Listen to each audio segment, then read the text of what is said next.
उसने भिखारी से पूछा, दादा, आपको नहीं लगता कि भीख मांगने से पहले इंसान को मर जाना चाहिए? ऐसे जीवन का क्या मतलब है?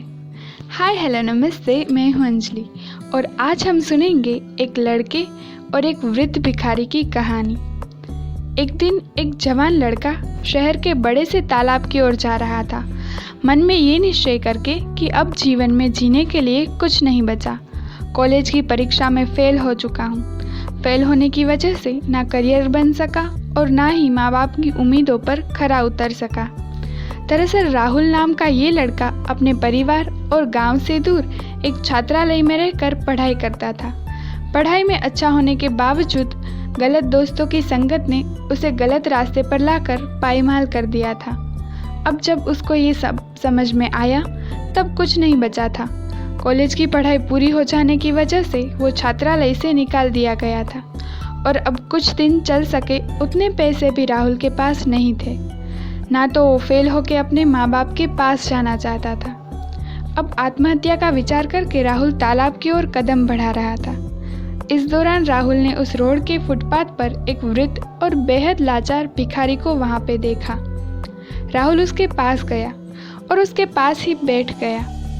उसने भिखारी से पूछा, दादा, आपको नहीं लगता कि भीख मांगने से पहले इंसान को मर जाना चाहिए? ऐसे जीवन का क्या मतलब है? उस वृद्ध भिखारी ने राहुल को कहा, बेटा, सामने वो जो बड़ा सा पेड़ देख रहे हो, वो भी कितने सालों से वहीं पर है। कोई उस पेड़ की देखभाल भी नहीं करता। उस वजह से वो सूखता जा रहा है, फिर भी गिरता नहीं है क्योंकि उसकी जड़ें उसे पकड़ कर रखती हैं। इसी तरह हमें भी हमारे कर्म पकड़ कर रखते हैं और फिर जीवन से भागना या मर जाना ये कोई उपाय तो नहीं। मेरी जवानी में मैंने कुछ काम नहीं किया, अपने परिवार के पैसों पर ऐश किया, पर एक दुर्घटना में मैंने मेरे परिवार को खो दिया और अब मैं शरीर से बहुत अशक्त हो गया हूँ, कुछ काम नहीं कर सकता। शायद ये सब मेरे कर्मों का ही नतीजा है, लेकिन ईश्वर बहुत दयालु है। यहाँ पर मुझे 2 वक्त का खाना मिल जाता है। मैंने तो इतना समझने में अपना पूरा जीवन बिता दिया, पर तुम मरने की बातें क्यों कर रहे हो? तब राहुल ने अपना हाल बताया और कहा कि मेरे जीने की सारी उम्मीदें खत्म हो गई है, अब मैं जीना नहीं चाहता।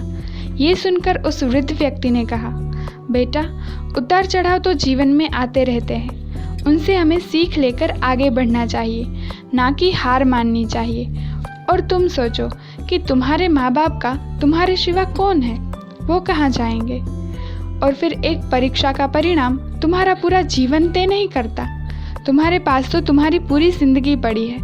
एक बार गिर गए हो तो क्या हुआ, फिर उठो और एक बार प्रयत्न तो करो, कोई ना कोई रास्ता तुम्हें ज़रूर दिखाई देगा। ये सब सुनकर राहुल वहाँ से चला गया और 1 महीने बाद वापस उस वृद्ध भिखारी के पास आया। राहुल बोला, दादा, आपने मुझे पहचाना? मैं वही हूँ जो उस दिन तालाब में कूदने जा रहा था, पर आपकी बातें सुनकर मैं यहाँ से अपने लिए कुछ काम ढूंढने निकल पड़ा। 2 दिनों में एक पाठशाला में मुझे सफाई कामदार की नौकरी मिली। उन पैसों से मैंने एक छोटा सा कमरा किराए पर लिया है और अगले महीने मैं फिर से कॉलेज की परीक्षा देने वाला हूँ। उसमें पास होके फिर अच्छी सी नौकरी करूँगा और अब आप भी मेरे साथ रहेंगे। आज से आपको भीख मांगने की कोई ज़रूरत नहीं है। तो आपने देखा कि किस तरह एक अच्छी सोच ने कई जिंदगियों को संवार दिया। अगर आपके जीवन में भी मुसीबतें ज़्यादा है, कोई रास्ता नहीं दिख रहा, तो भी ईश्वर पर भरोसा रखिए और अपना काम ईमानदारी से करते रहिए। आज नहीं तो कल चमत्कार ज़रूर होगा। टेक केयर एंड जय हिंद।